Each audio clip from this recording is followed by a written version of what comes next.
Well, hello there, folks, and welcome back to the Whiskey Friend with me, Alan. New week, new year, new video, brand new video, another brand new video. Here in the UK, guys, it's currently not the best weather. We're in the depth of winter. It's blowing a gale outside. It's pissing down outside. It's very, very cold. It's very, very dark. So, if you're a regular to the channel, you know we usually start off the new year with a kind of little peak season. This year's not going to be any different. We're going to start off with probably two of the most iconic 10-year-olds from Islay. We've got the wonderful Port Charlotte 10 and the wonderful Ardbeg 10. Some people say these are the guardians, these are the daddies of Islay. We're about to try and split them, try and find out. Do you have a preference, guys? Dive into the comments, let me know. Are you an Ardbeg fan, guys? Are you a Port Charlotte fan? Or don't you care? You just love them both? But without any further ado, guys, I'm not going to mess around because I'm not going to waste any time on Islay. I'm not going to waste any time on Bruichladdich Distillery. I'm not going to waste any time on the Ardbeg Distillery. Both beautiful Islay icons. Let's get these coins off. Let's get the smoke into the environment. And let's taste these whiskies. Nose them and taste them and score them. So I'm going to start with the Ardbeg. Just purely on alphabetical order. No preference and bent there. Wow, what a nose. It is right away, it's Islay peat. It's smoky. It's veggie. It's pungent. It's that road tar going on, but at the same time there's that veggie, grassy, dirty grass, boggy field thing going on, muddy, boggy field going on, earthy outdoor notes. The brine's there, the seaweed's there, the coastal's there, the sea breeze, the sea air. It's all going on in this nose. Wow. You're probably thinking that sounds bogging. But here it comes, guys. There's this wonderful, wonderful vanilla sweetness. I'm pretty sure these are matured in ex-bourbon barrels. So there's this beautiful vanilla sweetness going on. And amongst all that heavy stuff, that boggy, dirty earthiness, that outdoorness, it's all there. That's beautiful, lovely sweet vanilla sweetness. It's fruity. There's predominantly apples and predominantly for me green apple. Lots of fruitiness going on. Maybe even a touch of tropical note going on. Hints of pineapple, hints of banana. That little bit of spearmint's there and that little bit of nuttiness is there. So there's a lovely complexity going on with this one on the nose. Wonderful, wonderful nose. And it's all held together, guys, with that beautiful smoky backbone, that bonfire smoke, that campfire smoke, that distant smoke. It's a little bit meaty as well. There's a lovely little smoky, salty bacon note going on in this one. But there's so much going on with it. I can understand why it's a classic, why it's a perma-shelf whiskey. But guys, let's dive over to the other one. Let's do its neighbour. Let's dive into this one, see if it's any different. So yes, up front on the nose it is different. It's not. There's no road tar. It's not as earthy and pungent. This seems a wee bit more cleaner, fresher. Don't get me wrong, guys. It's smoky. It's the sea breeze is there. The coastal notes are there. This is a wee bit more meaty. It's a wee bit more meaty up front. That barbecued meats, but it's not just barbecued meats. It's more that kind of honey glazed meats. There's a sauce going on with this. Some sort of barbecue sauce in there. Some sort of sweet sauce going on. Honey glazed, barbecued sauce all over it. There's a little bit, so it's a wee bit more meaty than the Ardbeg. There's definitely some smoky bacon in the Ardbeg. This one has a little bit of second fill wine casks going on with it, and I'm picking the notes up. The red fruit, the red apple, the berry fruit, lots of berries, raspberries, strawberries, black currants. But there's definitely vanilla casks. There's definitely vanilla going on in here as well. So there's lovely vanilla. So from those red fruits, I'm getting the stewed fruits, cooked fruits, Lovely lemon citrus going on. I tend to find a lot of peated whiskies, even Campbelltown whiskies, there's that lemon note comes in. Lemon citrus, little minty notes here as well. And then just as you're really picking it apart, it's got that little bit mineral. The minerality is there's maybe some wet putty, maybe some wet clay, maybe some wet stones, that kind of thing going on. But all in all, I think on the nose, the difference is the Ardbeg's a wee bit more dirty and a wee bit more messy. The Port Charlotte's a wee bit cleaner, a wee bit more tidier, a wee bit more kind of everything's in its right place. The Ardbeg, it's kind of messy and I'm Ardbeg 10, I don't care where, I just take it as I am. So yeah, both fantastic. So let's dive in and taste them, guys. I can't wait any longer, I'm salivating. I've been sitting here for an hour preparing for this, so now let's dive in and taste it.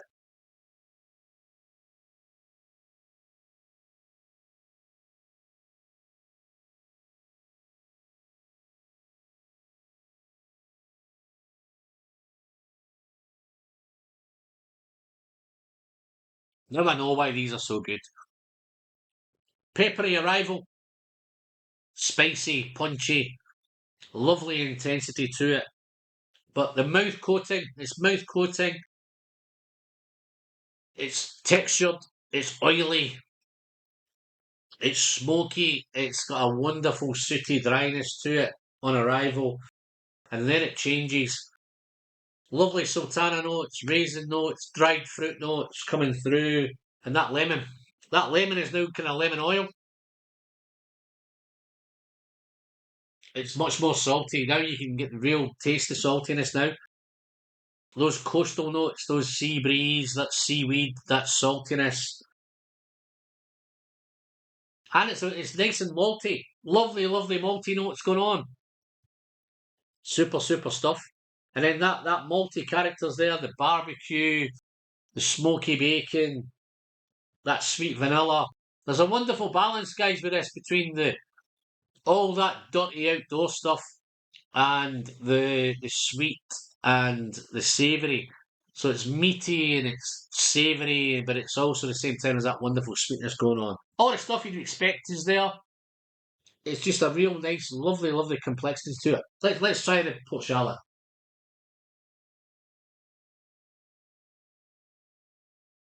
To the hatch, guys. Responsibly, of course.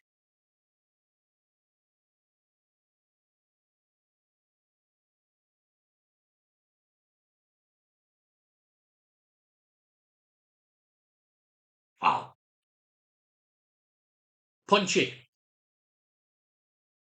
Once you get past the wow, it's punchy, spicy, clove, definitely. Maybe a wee hint of ginger.